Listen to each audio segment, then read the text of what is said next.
About 20 years ago, I published a book called Why Literature Matters. And one of my chapters was about an Irish poet named Seamus Heaney, whom I haven't mentioned yet in this series.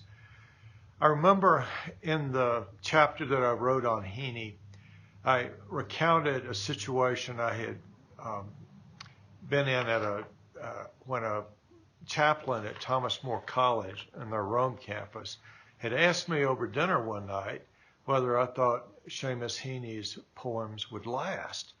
I told him I thought they would, but I have to say in recent years I haven't gone back to Heaney that much, and that may be simply because I spent so much time on him in previous years. Heaney is a poet of Ireland and the conflicts of Ireland, but certainly much more than that as well. He's a lyric poet of particular power. And what I want to do today is read one of his poems called Blackberry-Picking. And I might come back in a few days to read some of the ones about the bodies found in the bogs, not only in Ireland, but also in Denmark and other places where there had been human sacrifices 2,000, 3,000 years ago, and the bodies that had been recovered looked as fresh as though they had been buried a week ago. It's truly uncanny. Some of these are in the museum in Dublin, and Heaney would have seen them there, which is where I saw them about 10 years ago. But this poem, Blackberry-Picking, demonstrates a good deal of Heaney's texture. He has a very sensory way of getting images across, and getting at the particular feeling, both of exaltation and of disappointment, that this kind of activity, which stands in a sort of natural symbolism for many others, that this kind of activity can bring on. So here's Blackberry-Picking by Seamus Heaney. Late August, given heavy rain and sun for a full week, the blackberries would ripen. At first, just one, a glossy purple clot among others, red, green, hard as a knot. You ate that first one, and its flesh was sweet like thickened wine. Summer's blood was in it, leaving stains upon the tongue and lust for picking.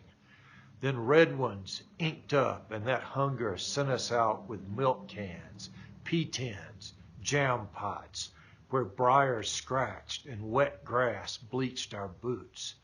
Round hay fields, cornfields, and potato drills, we trekked and picked until the cans were full, until the tinkling bottom had been covered with green ones, and on top big dark blobs burned like a plate of eyes. Our hands were peppered with thorn pricks, our palms sticky as bluebeards. We hoarded the fresh berries in the byre, but when the bath was filled, we found a fur, a rat-gray fungus glutting on our cache. The juice was stinking too. Once off the bush, the fruit fermented. The sweet flesh would turn sour. I always felt like crying. It wasn't fair that all the lovely canfuls smelt of rot. Each year I hoped they'd keep, knew they would not.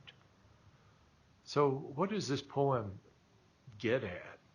This moment of trying to capture and preserve this huge natural bounty of blackberries, the taste of them like thickened wine.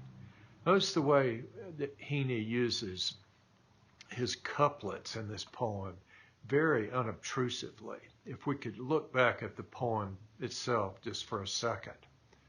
Notice, late August, given heavy rain and sun for a full week, the blackberries would ripen. That's not a exact rhyme, But notice clot not, sweet in it, lust for, hunger, drills full, covered, burned, peppered, bluebeards. These are sort of half rhymes that carry some of the force of rhyme, but without being too obvious. Think what Heaney's doing in concentrating on the kind of pleasure that you try to capture, you try to keep, but in the very act of plucking the blackberry, you start the ferment and the rot that is his experience at the end of the poem. This is about the kinds of things you can keep, the kinds of things you can treasure up, and the kinds that are lost as soon as they leave the vine, so to speak. And it also, again, I think reminds us what the particular character of poetry is. Going back even to Shakespeare, when he says, the miracle that in this poem, love can still shine bright.